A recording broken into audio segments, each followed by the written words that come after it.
Leo, kumusta po kayo guys? So hayan Leo, maraming salamat po sa walang sawang pagsubaybay sa ating mga gabay, and kung kayo ay bago pa lang sa ating channel, ayan, mag-subscribe na po kayo guys, and i-click mo na rin yung ating notification bell para lagi po kayo guys updated sa ating mga bagong upload. So Leo, ang reading natin ngayon is ano ba ang maaring kaganapan ngayong Burr months. Okay, sa mga natitirang 4 na buwan, September, October, November, and December. So tingnan natin. Ayan, so kung meron kayo guys ingay na maririnig, malakas po yung ulan. Okay, so Leo, ano po ang kaganapan sa kanya ngayong September?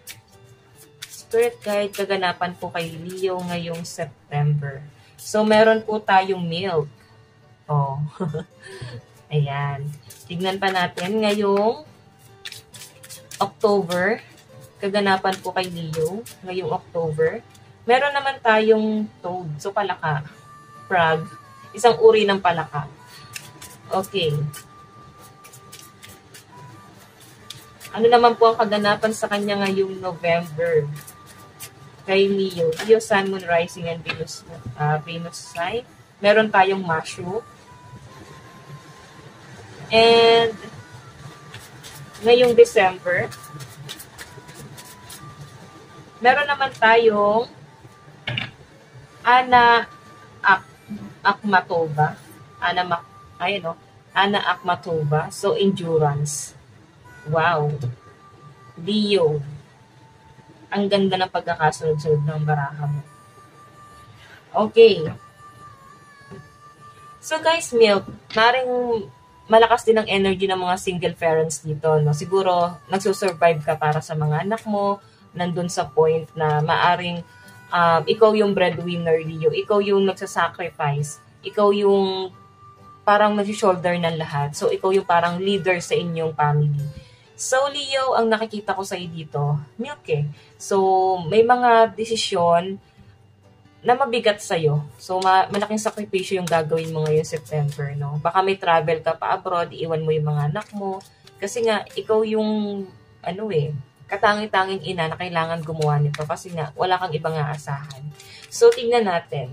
Iba sa inyo guys, baka nandyan kayo sa malamig na lugar, Alaska, may bahay dun eh. Okay, sabay Alaska or sa may mga malalamig, New Zealand. Okay? Ayan, kung nasa ka mang lugar na malamig. Okay, nag-i-snow. Ayan. Okay, ano po ang kaganapan kay Leo ngayong September, Spirit Guide. So guys, meron tayong Ace of Swords. So ngayong September, sa nakikita ko sa iyo, Leo, may mga realization ka. Okay, meron kang maiisip na huli mo na bago na isip, no? Maaring noon hindi mo pa nare-realize kasi noon nabubulagan pa kayo. So ngayong September, maliliwanagan ka sa mga bagay-bagay na bakit ka nagpakatanga? Parang ganon, bakit mo ginawa yon? So, bakit ka nagtiis? So, nakikita ko sa inyo dito guys, magiging independent ka na. Lalayo ka na doon sa toxic eh. Sa grupo na yon. Maninindigan ka na. Kung tingin nila baluktot yung paninindigan mo, kasi sasabi nila, matuwid na daan yun sa kanila eh. So, yung baluktot daw yan. So, parang sinasabi nila, ikaw yung pasaway, ikaw yung black sheep. Hindi nila alam, kasi tignan mo yung anino mo doon, straight naman eh. Okay? Hindi nila alam yung pananampalataya mo rito. Malakas. Okay? Kaya nga, buo yung loob mo sa mga bagay na ginagawa mo. Desidido ka sa mga bagay na sisimulan mo rito. Marami kang nare-realize dito. Okay? Nakikita ko dito guys, sa tingin mo, tama yung ginawa mo. Okay? Kasi, kung pinagpatuloy mo man yung bagay na alam mong sa mata ng tao, ng ibang tao, masama, pero alam mo sarili mo tama yung ginawa mo. Ayan, kung ano man yan, Leo. So, tignan pa natin, Leo. Leo, Sun, Moon, Rising, and Venus sign. Ano po ang kaganapan sa kanila ngayong September? Meron tayong Judgment, Reflection. So, guys, maaaring may mga pagkakamali kang magagawa ngayong September. Okay? Alam mo yung may mga taong i-judge ka. I think, ano naman to guys eh. Parang dati na siya pagkakamali. Ngayon naman kasi nakakita ko dito, kaya nga nagkakaroon ka ng realization kasi tinatama mo na siya. Okay, hayan, no? May nakikita ako dito na parang possible na may mga mapanglamang, may mga betrayal na paparating sa iyo ngayong September. So, kailangan daw maging matatag ka. Okay? Maging malakas ka pa rito. Nakikita ko naman sa'yo kasi mabilis ka matukso, mabilis ka magtiwala. So, yan ang magpapabagsak sa'yo kung mabilis kang magtitiwala. Okay? So, wala namang masama sa pagtitiwala. Okay? Be sure lang na magduda muna bago magtiwala. Tingnan pa natin guys, ano pang ipapakita sa'yo ngayong September. May mga judgment eh. Maaaring magkakaroon ng awakening. Ayan, no, reflection, reckoning, and awakening spiritual calling. Okay, magkakaroon ka ng awakening ngayong September. Tignan pa natin guys, ano pang ipapakita? Meron tayong intuition. So, mas lalo lalakas ang intuition mo, pananalig mo sa Diyos, kay universe, nandun sa point na parang siya na lang din yung kinakapitan mo dito, no? Para magpatuloy. Kasi nga, Ace of Swords eh. Unti-unti ka nang babangon dun sa mga madidilim, no? Masasalimuot na napagdaanan mo sa buhay. Unti-unti mo na itong malalampasan ngayong September. Okay, so tignan pa natin guys ngayong October naman. Okay, kay Leo ngayong October. Leo, Sun, Moon, Rising, and Venus sign. Kaganapan po kay Leo ngayong October 2023. October. So, kasi guys, diba, Prague, tuwing umuulan sila maingay. Nasabi ko lang, guys.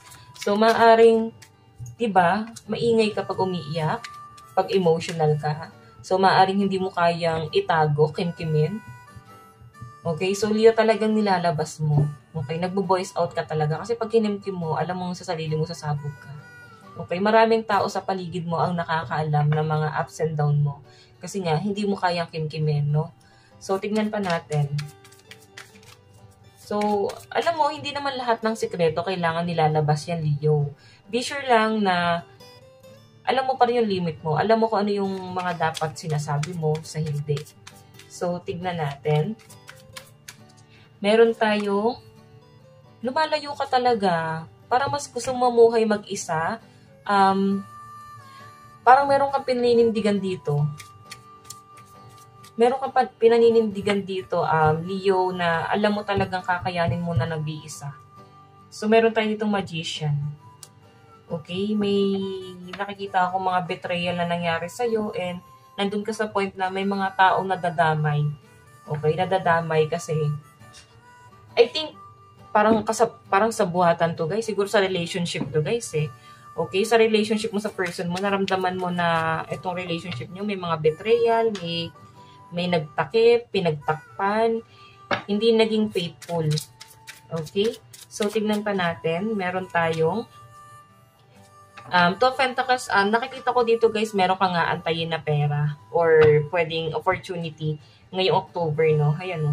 Meron ka nga antayin dito. Iba sa inyo guys, maaaring bakasyon naman to. Pwedeng magsisettle down na sa Pilipinas or kung nasan yung family mo. Kung nasa abroad, ikaw ay nasa Pilipinas, maaaring ito ay pipetisyonin, no? Okay, so nakikita ko rito guys, ito, may aantayin ka rito. Siguro travel din to. Okay, so tignan pa natin. Meron tayong burden. So, Leo, merong mabibigat, no?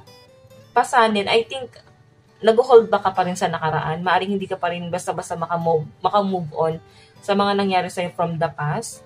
Ngayong October, no? Parang bigla na lang babalik sa inyo. Bigla na lang magpa-flashback sa isip mo yung mga betrayal na nangyari. Mabibigatan ka na naman. May nakikita rin akong struggle pagdating sa finances mo, kaya talagang magbabudget ka, no? Maghihigpit ka talaga ng sinturon dito. So, Leo, iwasan mo na ang paggastos ngayong September para hindi mo makuha tong sakuna ngayong, October. So, tingnan pa natin. Ngayong November. So, mushroom. Parang once in a blue moon. Ganun. Bigla na lang may magpaparamdam. Bigla na lang may... Oo, bigla magpaparamdam eh. Parang siyang kabuti. Kung saan na lang siyang sumusulpot, no? So, tingnan natin, guys. Pero alam nyo, guys, pipiliin mo, no? Kasi, di ba, may maraming uri ng kabuti. May nakakalason, merong naman pwedeng kainin. So, may grupo dito ng mga kabuti na toxic. Meron namang healthy. So, isipin mo mga tao to. May, dito sa grupo na to, maaring meron dyan totoong tao sa'yo, meron naman dyan hindi totoo sa'yo. So, kailangan dito, balansihin mo, no? Yan ang pinapakita sa inyo ngayong November, Leo. Tingnan pa natin. Kaganapan po kay Leo ngayong November. Leo, Sun, Moon, Rising, and Venus sign. Leo, Sun, Moon, Rising, and Venus sign ngayong November. Spirit guide. Ayan. So guys, meron tayong 2 cups. Okay, so partnership. Dito naman guys, kung na-feel mo nitong October na gusto mo mapag-isa, gusto mong lumayo, gusto mo na ng private life, gusto mo nang mag-unwind, gusto mo mag-move on, maaari kasi nasa healing process ka ngayong October. Pero sa November naman, may nakita ko maaaring mabubuo. So, maaaring magkakaroon ng separation or maaaring matagal na talaga kayong hiwalay. Pero may nakita kong reconciliation. So, maaaring mabubuo daw po ulit. Okay, magkakaroon ng pag-uusap pagdating sa relationship. So, maaaring ito ay i-work out. May nakikita ako dito guys na, ayan, yung iba sa inyo kasi gusto niya na talaga mag-settle down pagdating sa relationship, no? May nakita ako, gusto niya na talaga na magkaroon ng direction etong person mo. Yun nga lang guys, medyo magulo pa siya kasi nga nag-explore pa siya dito and mabagal siyang mag-decide. Okay, maaring etong person na to, naguluhan siya. Tignan pa natin, Leo, Sun, Moon, Rising, and Venus sign, kaganapan po sa kanya ngayong November. So, meron po tayong, diba, 10 of Swords, so, betrayal. Kagaya nga nasabi ko kanina guys, may mga betrayal. Nagbibit-bitin mo pa rin, nag-hold back ka. So siguro kailangan kalimutan na. Okay, sabihin na natin yes, napakabigat, mahirap kalimutan kasi napakadami talagang kasalanan and grabe yung mga pinasan mong problema. Pero kasi ang sinasabi dito Leo, nangyari na. Isipin mo na lang na ang buhay ay hindi permanente. Lahat dito sa mundong ibabaw ay magwawakas. So, sasayangin mo yung panahon at oras mo na nag-hold back ka. Sa halip na tumatayo ka dito, tulungan mo yung sarili mo makabangon dito sa 10 swords na nakabaon sa likod mo. Okay? Yes, mabigat talaga. Pero ang sinasabi ng card mo dito, kailangan tulungan mo yung sarili mo kasi hindi naman ibang tao ang makakatulong sa'yo. Maaari kasi Leo, na ngayong November, maghahanap ka ng mga taong magiging kakampi mo, tutulong naman sa inyo, or maaring makakapareha, parang nandun ka sa point na gusto mo na ulit maghanap ng bagong karelasyon. Yes, may paparating naman. Okay, ang problema lang dito guys, dala-dala mo yung trauma sa past relationship mo, madadala mo yan sa new person. So, magiging toxic kasi guys eh. Kasi nga, hindi pa nakaka-move on. So, tingnan pa natin. Meron tayong choices. So, magkakaroon ka daw ng choice. Okay, ikaw ang may choice, ikaw ang may control, ano yung mga bagay na gusto mong gawin, ano yung mga bagay na dapat mo nang putulin, ano yung dapat simulan. So, hayan. Okay, magkakaroon ka dito ng choices. So, fulfillment. Okay, so ito naman guys, pagdating naman to sa business, sa trabaho, may competition, no? Maaring mapifeel mo na kinokompetensya ka, kinakalaban ka. So, I think magkakaroon ka ng mape-pressure ka din kung bakit ganito yung mafe-feel mo, no? Kasi nga, sa dami ng gagawin mo, okay? Maraming kang magiging option ngayong November and kailangan piliin mo yung tama. Okay? So, tignan pa natin ngayong December. So, guys, kung makita mo, Ana Akhmatova. Okay, Ana Akhmatova. So, endurance. Endurance sa Tagalog parang matibay na, pinatatag na. Okay? So, maaring sa dami ng struggle mo ngayong September, October, November, sa December, napakatatag mo na. Oo. Napakatatag mo na dito, lalo na kung sa relationship to guys. Hindi pong nagtiis ka sa relationship mo sa person mo. Nakikita ko sa inyo guys, matatag na kayo dito ng person mo. Tignan pa natin.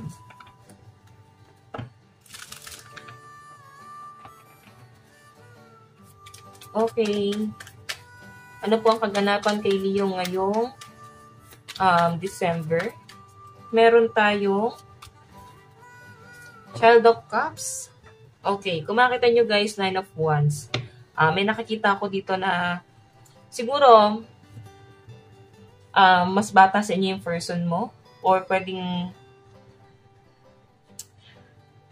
may anak kayo.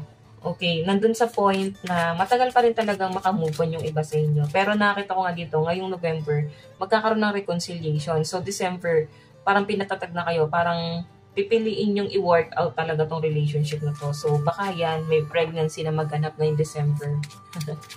So, tignan pa natin. Ngayong December, meron ditong star. So, maaring may achievements. So, maaring may success na paparating sa'yo. Hay na hope, faith, rejuvenation, spirituality. So, para bang mabubuhayan ka ulit ngayong December. Nandun kasi sa point na nasubok talaga yung paniniwala mo, yung pananalig mo kay universe or sa Diyos, no? Nandun ka sa point na hindi ka sumuko hanggang sa nakuha mo na to. Okay, napakabilis ng transition. Okay, ang bilis ng transformation na mangyayari sa'yo bago matapos ang taong 2023, ngayong per months, no? Tignan pa natin, guys. Leo, Sun, Moon, Rising, and Venus sign. So, meron po tayong cycle, di ba? Mababago yung cycle mo. Okay? Hindi ka na habang buhay nandun sa ilalim. Mapupunta ka na sa ibabaw, mapapansin ka na ng universe, and maaaring natulungan mo rin yung sarili mong umangat. Okay? So, kaya tignan natin ang inyong advice ngayong bago matapos ang taong 2023. So, meron tayong loss. May nawala sa'yo. Mari, ito, yung nawala sa inyo yung person mo, pero may new beginning eh. Ito, Wheel of Fortune. Ano man itong nawala sa inyo, guys, dito ka babangon. Okay? So, meron tayong reproach. Okay? So, maraming betrayal ang nangyari sa inyo, hindi lang ngayong bare months, maring itong buong taon na to, guys. Okay? Pero, actually, bago matapos ang taong itong bare months, hindi na siya ganun ka-struggle, hindi na siya ganun kabigat, no? Unlike ditong mga nakaraang buwan, talagang mabigat. Marami ka lang niluha at napagod ka na. So, meron tayong message of warning. So, once daw na pumasok ka ulit sa ganong gulo, be sure lang, Leo, na aralin mo mabuti, pag-isipan mo mabuti para hindi ka na ulit bumalik sa ganon. Okay? So, hayan, Leo, ito lang po ang inyong reading. Maraming salamat po. Hanggang sa muli. God bless and love you all. Thank you.